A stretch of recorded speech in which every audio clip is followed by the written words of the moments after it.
चलो बच्चों, आज मैं तुम्हें टिक कराता हूँ पेयर ऑफ लीनियर इक्वेशन जो कि चैप्टर 3 है। इसके मोस्ट इंपॉर्टेंट क्वेश्चन जो तुम्हारे बोर्ड एग्जाम में कई बार रिपीट हो चुके हैं या आ सकते हैं इस साल भी।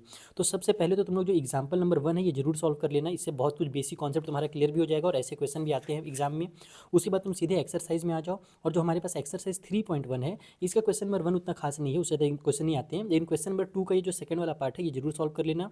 क्वेश्चन नंबर 3 का जो फ्रैक्शन वाला पार्ट है इसे सॉल्व करना सीख लो, क्योंकि ऐसे क्वेश्चन आए हैं कई बार बोर्ड एग्जाम में। उसके बाद ये वाला भी उसी टाइप से बनता है। इसमें से तुम कोई भी एक क्वेश्चन, जैसे मान लो थर्ड वाला या फोर्थ वाला, कुछ भी एक प्रैक्टिस कर लेना। देन उसके बाद हम लोग आ जाते हैं क्वेश्चन नंबर 5-6 के पास। ये तुम्हारे पास वर्ड प्रॉब्लम्स हैं, इनको सॉल्व करोगे तो तुम बेसिक कॉन्सेप्ट सीखोगे। तो कर भी सकते हो, नहीं भी कर सकते हो, जरूरी नहीं कि एग्जाम में क्वेश्चन ये वाला है, लेकिन इससे बहुत कुछ सीखने को मिलता है। तो ये फिफ्थ वाला क्वेश्चन एक बार तुम लोग ट्राई कर लेना। 6 और 7 छोड़ सकते हो, फिर आगे बढ़ जाओ अगले वाले एक्सरसाइज में।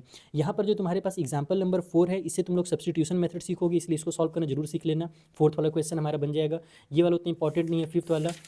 देन उसके बाद ये जो एग्जांपल्स दिए हुए हैं ये भी पूरा बेसिक कॉन्सेप्ट के लिए ही है, तो ये तुम लोग करना चाहो तो कर लो, अदरवाइज ज़रूरी नहीं है।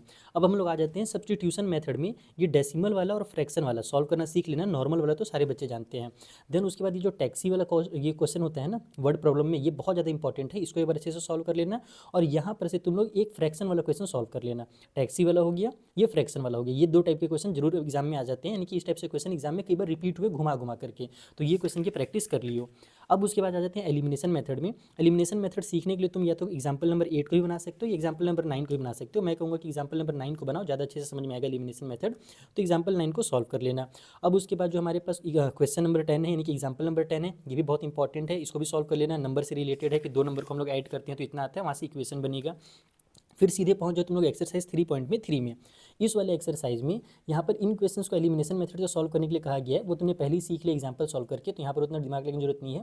सीधे तुम लोग आ जाओ, ये जो एज वाले क्वेश्चन है इसको सॉल्व कर लो। फ्रैक्शन तुमने पिछले वाले में सीख ही लिया है। और एक जरूरी बात कि तुम चाहे एलिमिनेशन मेथड से बनाओ चाहे सब्स्टिट्यूशन मेथड से बनाओ, एग्जाम में जरूरी नहीं कि ऐसा लिखा हुआ है। तो यही क्वेश्चन अगर तुम्हारे पास एग्जाम में आ गया तो तुम इसी को सब्स्टिट्यूशन मेथड से भी बना सकते हो। तो एक ये वाला क्वेश्चन जरूर सॉल्व कर लेना और एक ये फोर्थ वाला सॉल्व कर लेना। बाकी जो फिफ्थ वाला का कॉन्सेप्ट है वो जो तुमने टैक्सी वाले में सीखा है ना, कुछ वैसे ही कॉन्सेप्ट यहाँ पर भी यूज़ होगा। तो ये बहुत इंपॉर्टेंट क्वेश्चंस थे तुम्हारे इस चैप्टर से, इस वाले एक्सरसाइज से।